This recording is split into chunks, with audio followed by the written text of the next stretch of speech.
Welcome to Sweet Tea with the Classics, the podcast that takes classic literature and gives it a Southern twist. Join me, Sweet Tea, as we go through some old favorites in a new accent. The Four Clever Brothers. Dear children, said a poor man to his 4 sons, I have nothing to give you. You must go out into the wide world and try your luck. Begin by learning some craft or another, and see how you can get on. So the 4 brothers took their walking sticks in their hands and their little bundles on their shoulders, and after bidding their father goodbye, went all out at the gate together. When they had got on some way, they came to 4 crossroads, each leading to a different country. Then the eldest said, Here we must part. But this day 4 years we will come back to this spot, and in the meantime each must try what he can do for himself.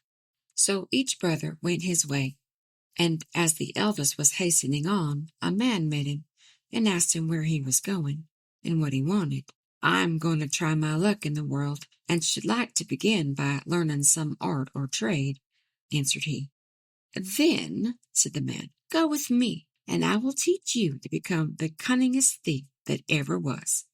No, said the other, that is not an honest calling, and what can one look to earn by it in the end but the gallows? Oh, said the man, you need not fear the gallows, for I will only teach you to steal what will be fair game. I meddle with nothing but what no one else can get or care anything about, and where no one can find you out. So the young man agreed to follow his trade, and soon showed himself so clever that nothing could escape him that he had once set his mind upon. The second brother also met a man who, when he found out what he was setting out upon, asked him what craft he meant to follow. I don't know yet, said he. Then come with me and be a stargazer. It is a noble art, for nothing can be hidden from you when once you understand the stars. The plan pleased him much, and he soon became such a skillful stargazer that when he had served out his time and wanted to leave his master, he gave him a glass and said, With this you can see all that is passing in the sky and on earth, and nothing can be hidden from you. The third brother met a huntsman who took him with him and taught him so well all that belonged to hunting that he became very clever in the craft of the woods. And when he left his master, he gave him a bow and said, Whatever you shoot at with this bow, you will be sure to hit. The youngest brother likewise met a man who asked him what he wished to do. Would not you like, said he, to be a tailor? Oh, no, said the young man, sitting cross-legged from morning till night, working backwards and forwards with a needle and goose, will never suit me. Oh, answered the man, that is not my sort of tailoring. Come with me, and you will learn quite another kind of craft from that. Not knowing what better to do, he came into the plan and learnt tailoring from the beginning, and when he left his master, he gave him a needle and said, You can sew anything with this, be it as soft as an egg or as hard as steel, and the joint will be so fine that no seam will be seen. After the space of 4 years, at the time agreed upon, the 4 brothers met at the 4 crossroads, and having welcomed each other, set off toward their father's home, where they told them all that had happened to them, and how each had learned some craft. Then one day, as they were sitting before the house under a very high tree, the father said, I should like to try what each of you can do in this way. So he looked up and said to the second son, At the top of this tree there is a chaffinch nest. Tell me how many eggs are in it. The stargazer took his glasses, looked up, and said, 5. Now, said the father to the eldest son, take away the eggs, without letting the bird that is sitting upon them and hatching them know anything of what you're doing. So the cunning thief climbed up the tree and brought away to his father the 5 eggs from under the bird, and it never saw or felt what he was doing, but kept sitting on at its ease.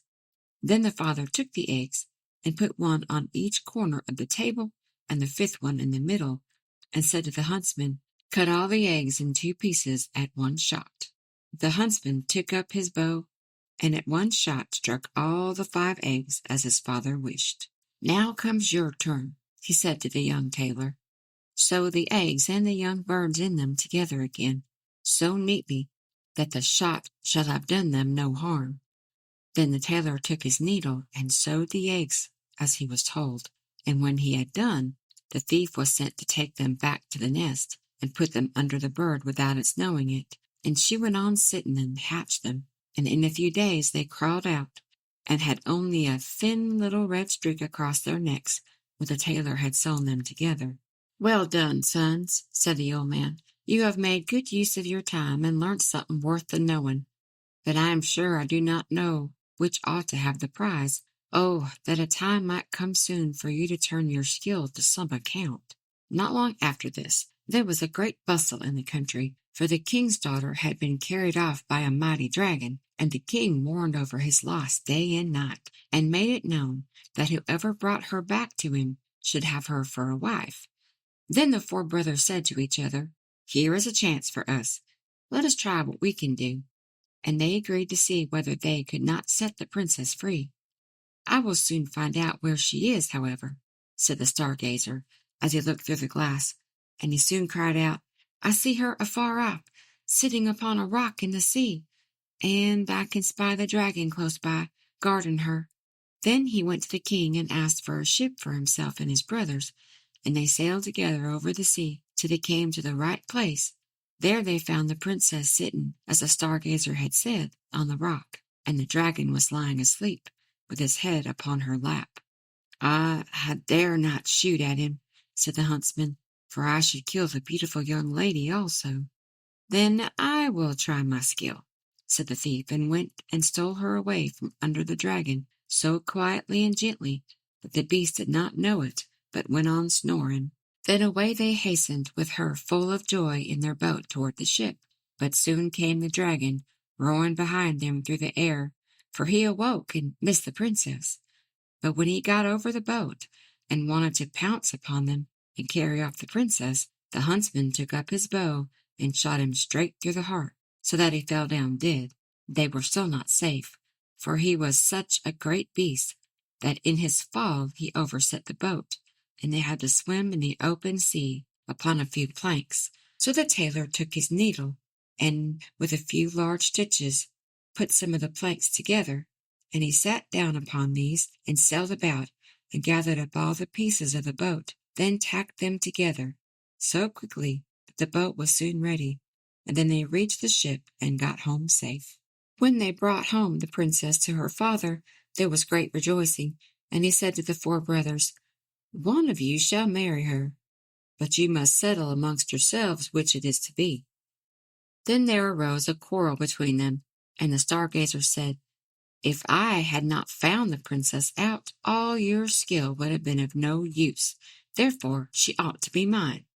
"Your seeing her would have been of no use," said the thief, "if I had not taken her away from the dragon. Therefore she ought to be mine." "No, she is mine," said the huntsman, "for if I had not killed the dragon, he would, after all, have torn you and the princess into pieces.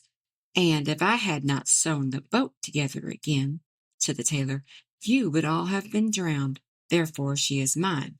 Then the king put in a word and said, "Each of you is right. And as all cannot have the young lady, the best way is for neither of you to have her. For the truth is, there is somebody she likes a great deal better, but to make up for your loss, I will give each of you, as a reward for his skill, half a kingdom." So the brothers agreed that this plan would be much better than either quarreling or marrying a lady who had no mind to have them. And the king then gave to each half a kingdom, as he had said, and they lived very happily the rest of their days, and took care of their father. And somebody took better care of the young lady than to let either the dragon or one of the craftsmen have her again. Thank you for spending time with us at Sweet Tea with the Classics.